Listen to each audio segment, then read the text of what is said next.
2018-তে বোধহয় আমি গিয়েছিলাম দেশে।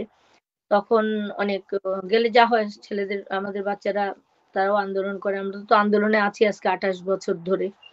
বিচারের জন্য সালমান শাহ নিহত হওয়ার পর থেকেই। তো তখন আমার বাসায় অনেক প্রবলেম হলো। কাজের মেয়ে ছিল। ওটাকে করে নিয়ে গেল। পরে বুঝতে পারলাম যে ওরা টাকা-পয়সা দিয়ে ওকে হাত করেছে। কাজের লোকও রাখতে পারি না। আবার রাত্রেবেলা বাইরে থাকতে হয়, অন্যখানে থাকতে হয়। মাঝে, মাঝে ইনফরমেশন আছে। কেউ মার্কেটে পেলে যেচে এসে কথা বলে। কিন্তু পরে বলে আপনার জীবনের তো হুমকি আছে। এরকম অনেক কিছু। তারপরে একদিন একটা মেয়ে আসলো আমার কাছে। ওর নামটা ভুলে গেছি কালো করে মেয়েটা। অনেক আগে সেই জাতীয় পার্টির আমলে মনে হয়। আমি সেক্রেটারিয়েটে বলে দিয়ে ও মেয়েটার হাসব্যান্ড ছিল না। অনেক কষ্ট, অনেকগুলো বাচ্চা। ওকে আমি একটা চাকরি জোগাড় করে দিয়েছিলাম।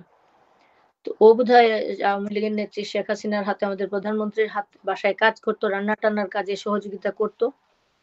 তো সে কিভাবে খবর পেয়েছে এসে আমাকে আম্মা ডাকতো। এসে কেঁদে কেটে অনেক পরে কিভাবে বলবো, বলবো আমি বললাম, "তুমি কিছু বলতে চাও মনে হচ্ছে।" বলে, "হ আম্মা একটু কিছু কইতেছি। আপনি আমার উপকার করছেন। আপনার অনেক ক্ষতি হয়ে যাচ্ছে। আমি সেটা জেনে কেমনে হজম করব?" তো আমি ভাবলাম অনেকেই তো অনেক কথা বলে। তো এটা আবার এমন কি? আমি বলি, "ঠিক আছে তুমি বলো।"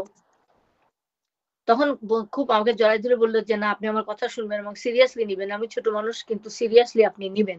ভাইকে আমরা অনেক ভালোবাসি।" তো আমি বললাম, "বলো তুমি কি বলবা?" তো বলে যে, "মা আপনাকে না দুনিয়া থেকে উঠায় দেওয়ার একটা প্ল্যান করা হইছে। আ অথবা গুম করে ফেলবে আপনাকে।" আমি বললাম, "মানুষকে আবার গুম করে কেন?" তখন তো গুম-টুম জানতাম না। এখন না শুনতেছি। এখন বুঝলাম যে ওইটাই।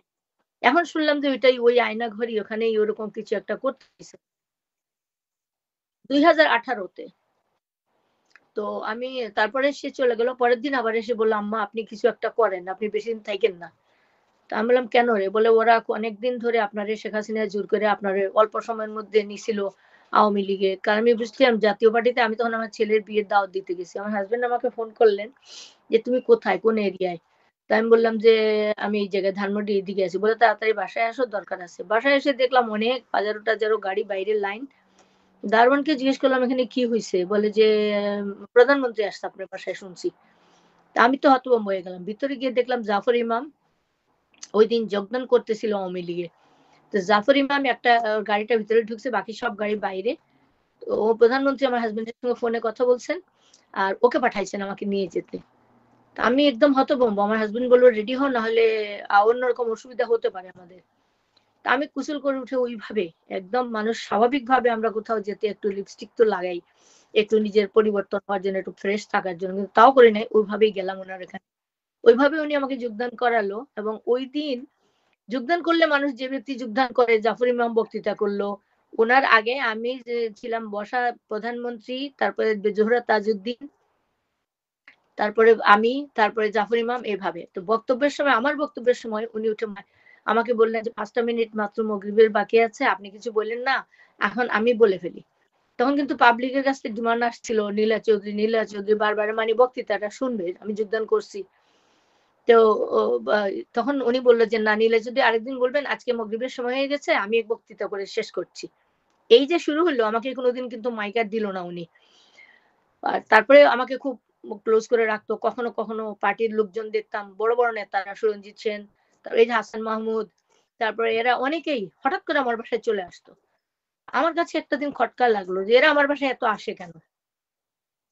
তখন আমি হাসান মাহমুদকে একদিন বলছি যে, তোমরা আনটাইমলি আনকল্ড ফর তোমরা আপনারা আপনার তোমাকেও বলতাম ওটা তো জুনিয়র আমার।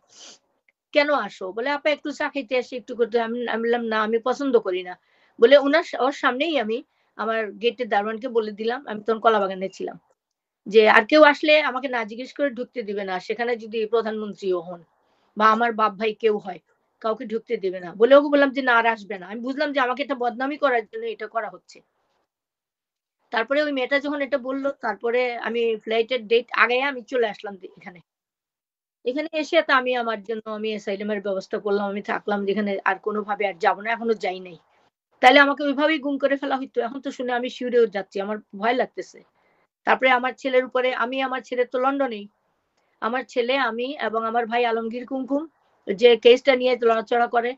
তো তাকে তার নামে ১০ কোটি টাকার মামলা করেছে সামিরা, করাইছে। সামিরা, সামিরের মাকে দিয়া। কারণ ওরা খুব আওয়ামী লীগের ছিল তখন। ওই যে আমাদের স্বরাষ্ট্রমন্ত্রী, আইনমন্ত্রী, তারপরে আফম ওই যে দাঁড়িয়ালা যে আমরা কি বলে ওনার নাম, হ্যাঁ সালমান এফ রহমান, তারপর লোটাস কামাল, ইনাদের গ্রুপে ছিল সামিরার বাবাকে। ওনারা খুব আওয়ামী লীগ দেখে আমাকে ভয় দেখাইতো উনি। তা আমি বলতাম আমরা কি আওয়ামী লীগের না? সারা দেশে তো একসময় আওয়ামী লীগ ছিল, আমরাও তো আওয়ামী লীগের। তো ও এই দিকে আমাকে গায়েব করে ফেলবে, এখনো কেসটা কিন্তু চলতেছে। আমার এই মামলাটা মিথ্যা, এটাকে তুলে এখন এটা খালাস করে দেওয়ার দরকার। কারণ আমার ছেলেও দেশে যেতে পারতেছে না। 20 কোটি টাকার, মনে হয় না 10 কোটি টাকার মামলা করা হয়েছে, মিথ্যা মামলা। তো এই ধরনের এসব কারণে আমি এখন এখানেই আছি। সময় মতো যাব আমি। তবে আমি 28 বছর অপেক্ষা করছি। তা হোপফুলি আমরা এই দেশটাই চেয়েছিলাম।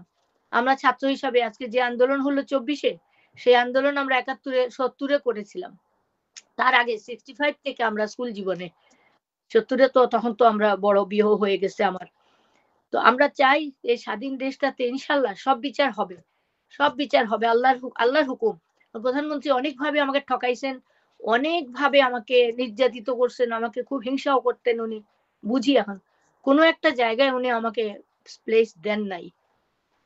যাই হোক, বিচারের কথা খালি বলতেন, বিচার করব বিচার করব, কই কোনোদিন তো কোনো কথা বলেন নাই। তারপরে এই যে আফম ও কামাল, কামালের কাছে রাতে 12টার থেকে 2টা পর্যন্ত আমাকে বসায় রাখছে উনি। আমি গেছিলাম আমার ওই মামলাটা যখন পিবিআই তে গেল, ওটা ওনাকে জানাইতে হয় নিয়ম অনুযায়ী। যাওয়ার পরে দেখলাম যারা ওখানে বসা, কথাবার্তায় বুঝলাম সবাই শফিকুল হক হীরা মানে সামিরাদের পক্ষেই কথা বলে। আমাকে বললো অতদিন হয়ে গেছে পুরোনো মামলা, এটা তো ডেড হয়ে গেছে।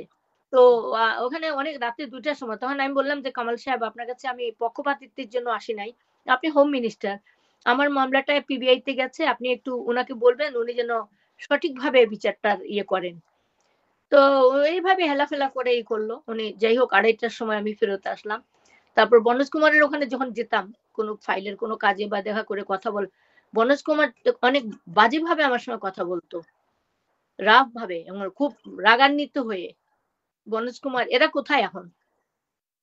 এদেরকে ডাকা দরকার, এদেরকে দেখা দরকার।